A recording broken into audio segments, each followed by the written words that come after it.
put one more little cup. Whoa! That one came out a little too fast.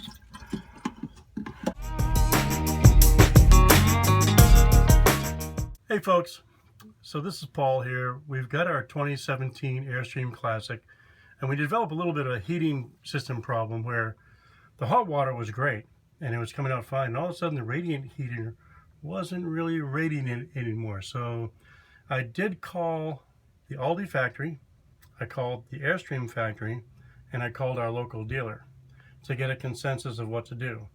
And one of the things that they was a little bit of confusion on the type of glycol. Was it ethylene glycol or polypropylene? And the consensus is polypropylene, and that's what we've used. I've looked at a couple other things around the Road Trek website to make sure I had the right fluid. So I'm going to show you in a bit how we're going to fill that tank back up and bleed the system out, and then hopefully we'll put the circulating pump on and it'll return to normal again. The way you access the glycol tank in the 2017 Classic is through the bathroom door, and then there's a cabinet above the towel bar. So I'm going to show you how to get to that right now.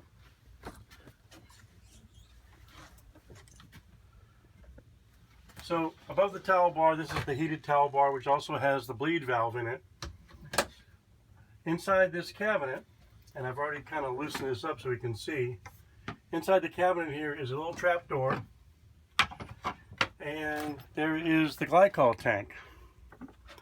So one of the problems with the glycol tank is it has a minimum and a maximum fill line, which you really can't see. So I'm going to try to attempt a little jerry-rig dipstick so I can figure out exactly how full to put this fluid in. So what I've done is I've made a little measuring stick out of some plastic molding, and I went and I looked at what the top of the tank is. You cannot read the maximum, actually you can barely read the maximum line on the tank, but you cannot see the minimum line. And the bottom of this would be the bottom of this tank. So what I've done is just split the difference, because I figured that's the safe zone between empty and max.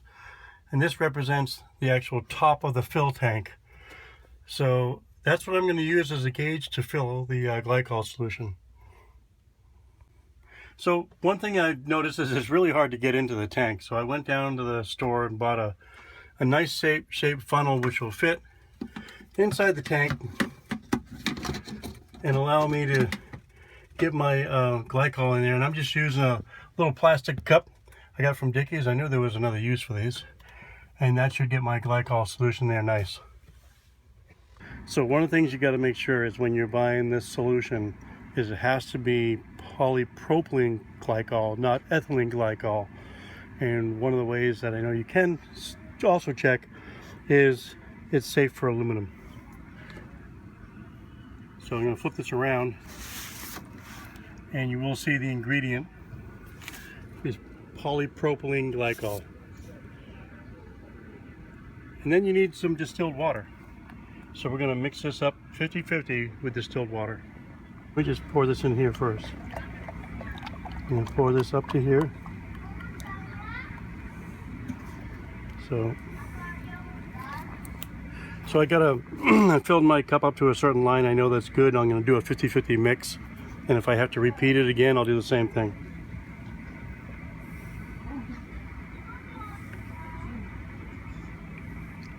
Very strange color green. And now for our distilled water.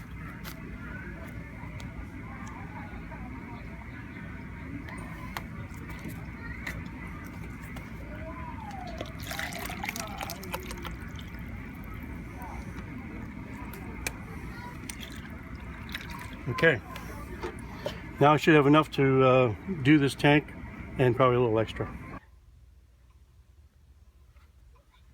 Okay, so now I got this mixture of 50-50 polypropylene glycol and water, and I'm just going to slowly enter it into the tank until, I guess I'm going to give that a go right there, and then see where I sit on my jury-rigged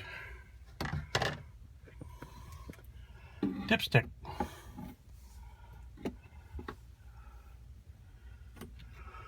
So I'm about halfway there. It's hard to read because it doesn't stick real well to the stick, but I can get a reading on it, and we're right about there. So I need about the same amount of cup full of that, and that should do it. 2, we're gonna put one more little cup. Whoa! That one came out a little too fast.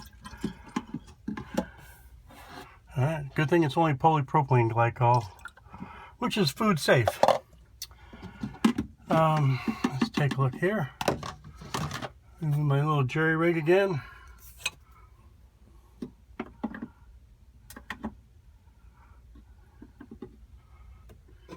And I'm up to my hypothetical minimum line, which is halfway between bottom and max. So I think that's it. Now we're just going to go bleed the system.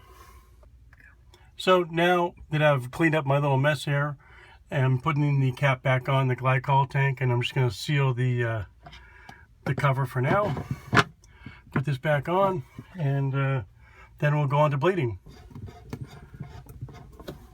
Oh, I got it on upside down. Apparently this was meant to go one way and not the other. All right, I'll do a flip.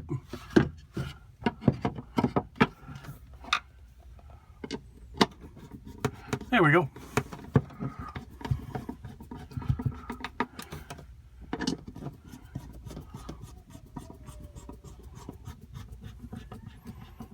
And there you have it. One thing I was told is make sure that the circulating pump is not on while you bleed. And you can see normally that circulating pump icon sits right here. So I'm just going to turn it off for now just to make sure that it won't come on.